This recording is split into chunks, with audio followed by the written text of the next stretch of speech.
Hello, welcome to this week's journal entry.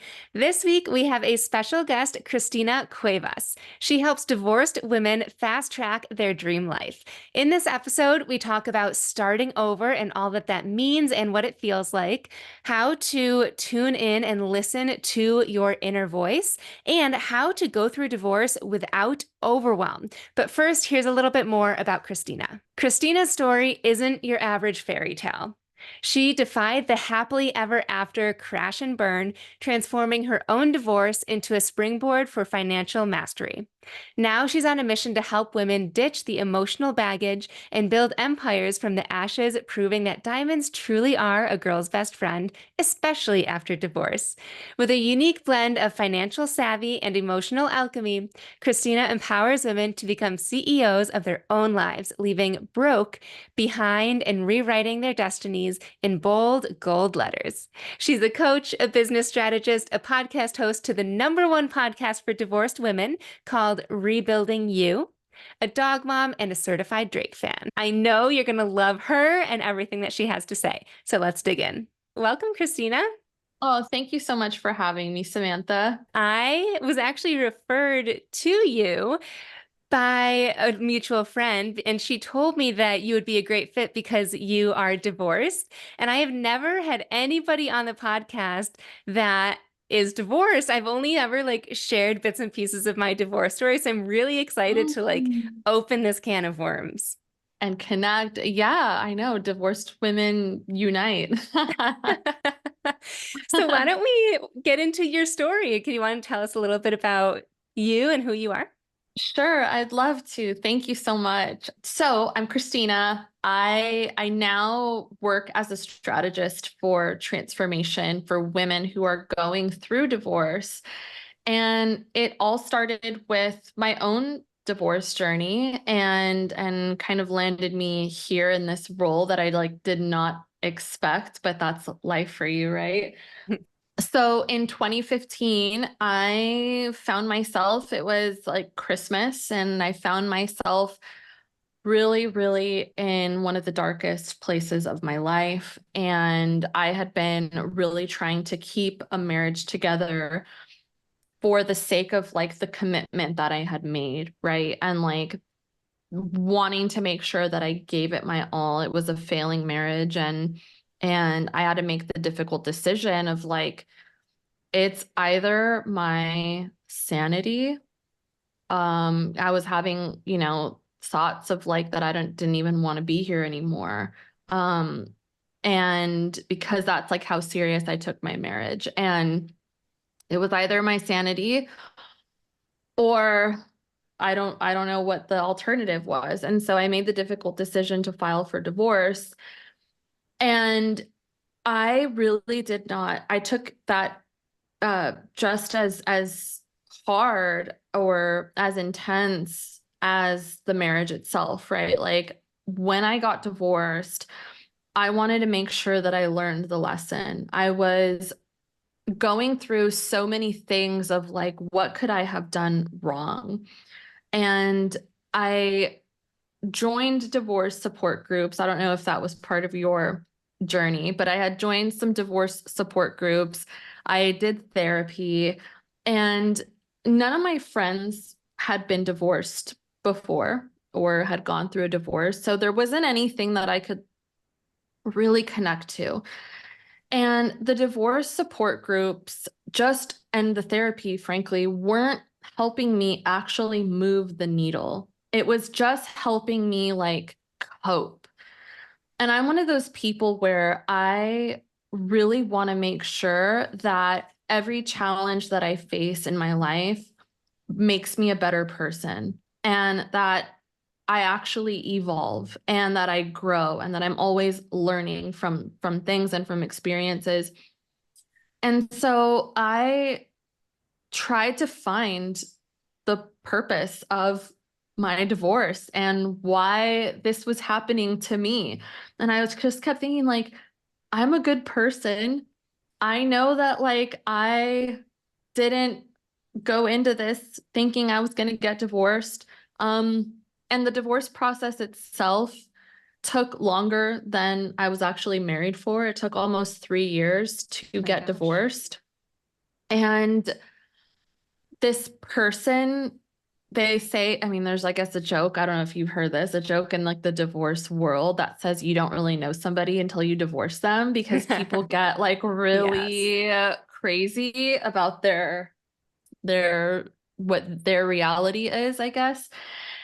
And so, that was like really weighing on me where I was like, how could this happen to me? Like I did everything right. And so I couldn't find anything on the internet to like help me progress or help me, really like move the needle forward. And I remember like seeing a quote, or not a quote, but like a statistic online that said, there's already like the average United States couple, it's one out of every two marriages or three marriages ends in divorce, right? But then that rate actually increases to, I think you're like 70% more likely to get divorced a second time No after way. yeah. And so I was like, okay, so I'm doomed, right? Like I guess I'm just never getting married again because I do not want to be a statistic like that. But that just goes to, it told me that we aren't healing properly. We're not given the proper tools to help us evolve. And I think that's where there's such a big differentiation in why I decided like I want to document my journey because there all of the things that I was experiencing were just kind of keeping me like there and I still felt stuck. And I think that most people are just like, okay, I guess like they go through divorce the best that you can with the tools that you have, right? Mhm. So I just started documenting my journey and I started my podcast, which at the time was called Her Heart Heals Divorce Radio. It's now called Rebuilding You. And started, I had some old Tony Robbins notebooks that I had from a Tony Robbins event years before that.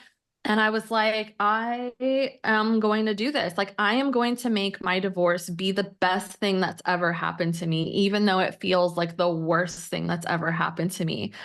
And so that's what I did and started, like I said, documenting. I started Her Heart Heals on Instagram. I started connecting with other women and then started coaching other women in their own journey and really being able to connect and just build a beautiful community of other women who are going through it. And it was such a lonely journey for me. It's so personal as well, which I think like obviously makes it so lonely. And so it's just been a really beautiful way to connect with other people in this intimate way and help them actually evolve versus staying stuck. That is so powerful and so insightful too, to realize like the gap, right? Of what you're going through and what you're feeling and what's there, but also what's not there. And you're so Mhm. right. I remember when I was going through my divorce, I was not a part of any divorce support groups, but I was just scrolling Instagram for any sort of positivity and like Mm. encouragement and positive quotes and stats and whatnot. So I love that you like noticed that and like built something around it and that you documented like what you went through to get you from, where you were to from coping to like Yeah. thriving. So Yeah. what would you say is like, what are those stages from the moment of like you're getting a divorce and in the thick of it to like the other end? Yeah. So I think the stages very much is all the stages of grief as well, that you go through. But with divorce specifically, it's you go through first that shock of like, oh my gosh, this is happening. This is my life. I guess this is like this new thing. Um, and kind of dealing with that. I always describe it as like, you know, in a marriage, they say it's to become one. You fuse your life, every part of your life, with this other person. And so as two become one and then you get divorced, it's like learning how to live with your arm cut off and like learning how to function without your limb. And it's like, okay, I guess I just got to figure out this new normal now. Um, and so that's kind of the first piece of it. And then there's a lot of dealing with the heartbreak itself of the breakup and really dealing with that aspect of it, and healing from that piece. And then the legal process, of course, right, is a whole other thing, and what that does. And hopefully people are able to go through something like mediation where it's not as intense. But for a lot of us, it's attorneys, and it's, very heightened and aggressive words, and it's kind of traumatic in that sense. And so there's that piece. And then it's at that point, it's rebuilding your life. And I think a big struggle that a lot of my clients feel, and a lot of women in our community, is like this feeling of starting over. Mm. Okay. Because you think that like your whole life, whatever age you get divorced, is all of a sudden like in the trash, because Yeah. you're now having to start over, right? Starting from zero. And I think it's like also mourning the future that you thought that you were going to have. Mm-hmm. For a lot of women, it also includes like their timeline of having children, if they feel that they got divorced and they were sort of robbed of that experience of having kids because, they're now at another age and they're starting over. And so now you have to like, and then it's going to take forever, and that now that ship has sailed. Or the starting over piece, I think, is like the biggest thing. It can be really overwhelming to feel that. And so, yeah, those are Yeah.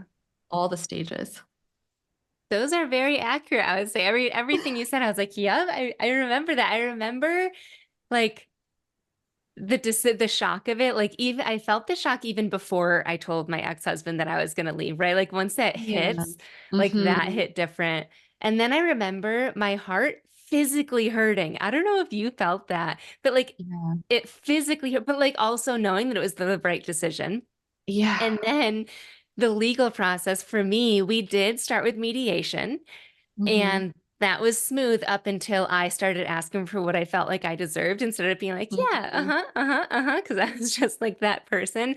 And Mm-hmm. then it was attorneys, and you're right, that is when things people showed their true colors, myself included, right? Mm-hmm. Um, yeah, and then starting over. I've seen you posting about starting over, and I was thinking there's also like what I was thinking of obligatory starting over. I didn't have to do this, but like starting over in a new house, right? Or sometimes new friends, truly new experiences or new things, but then also the optional starting over. It feels like it could be a fresh start, or Mm-hmm. like, a better body, or like Yeah. start making like healthier choices, or start the business, or even health, like start cleaning your house more or something. Mm-hmm. And that starting over piece becomes so overwhelming, right? Because of Yeah. all of that. It's like the emotional pieces of what you explained, but then the tangible pieces of like looking for the house, or the legal stuff. And then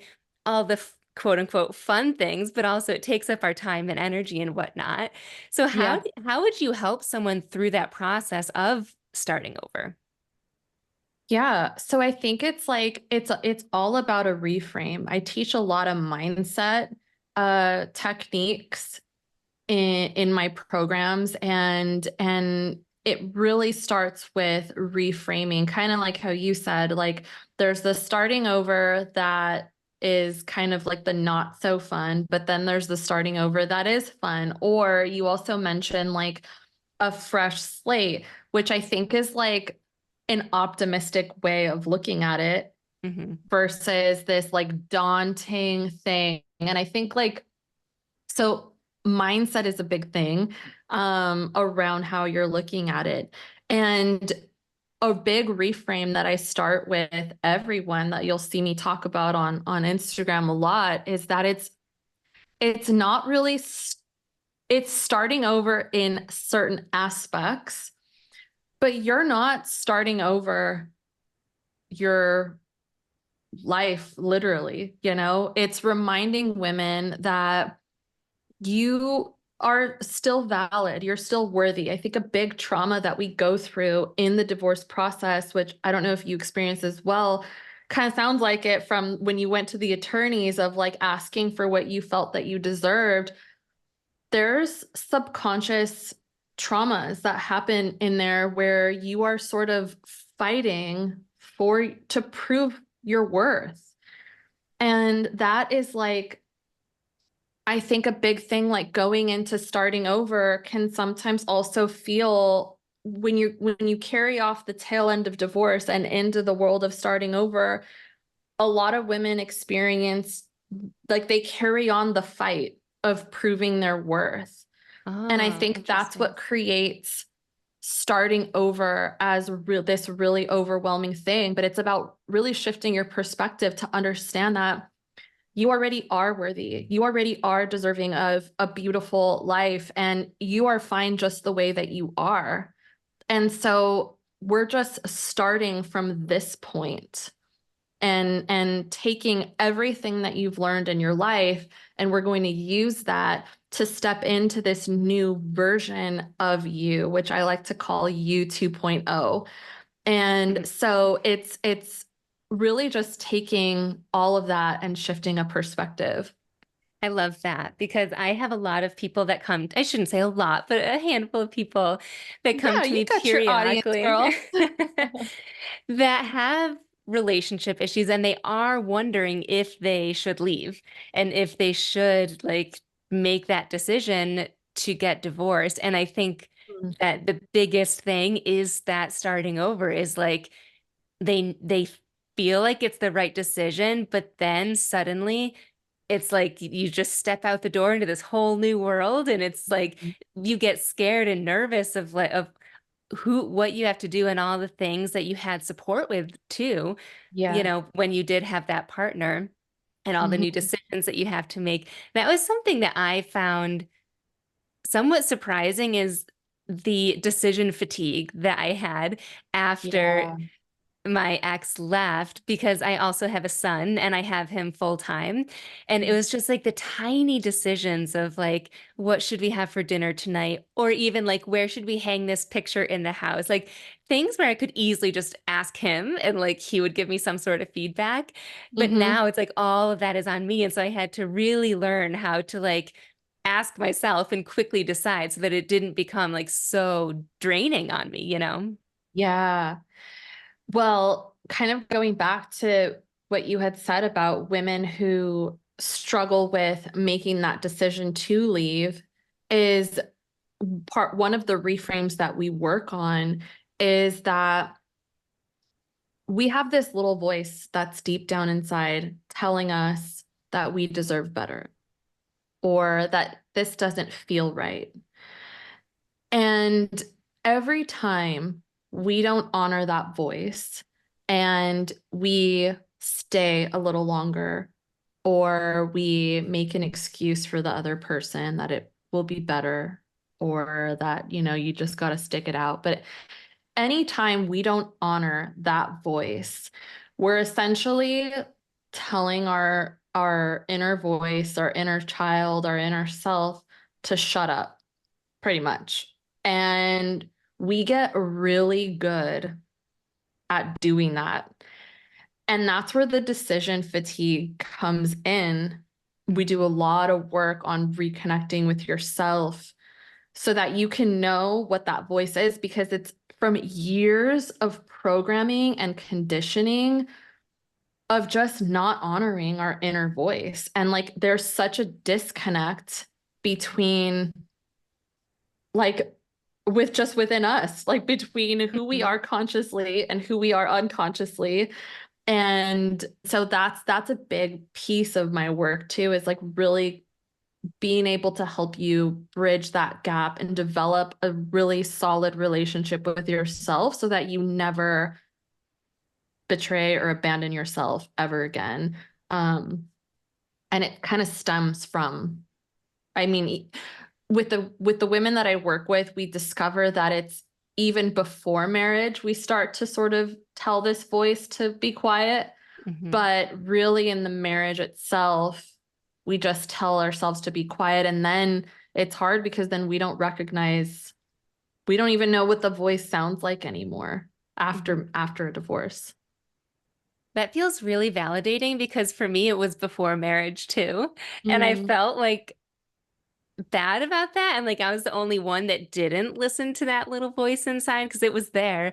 But you're right mm, too, in that it's not always the should I stay or should I go voice. It's also the mhm. little voice that goes into, you know, defending them or like sticking up for them. I guess that's the same Yeah, thing, but yeah. like defending their actions Mhm. and all those tiny things that they did that don't feel right, but you like make it up in your mind that that's okay that they did that or treated you that way. And those decisions too. And yeah, that's such a good point of like every time you do that, it's like you're pushing that little girl down or further away or something.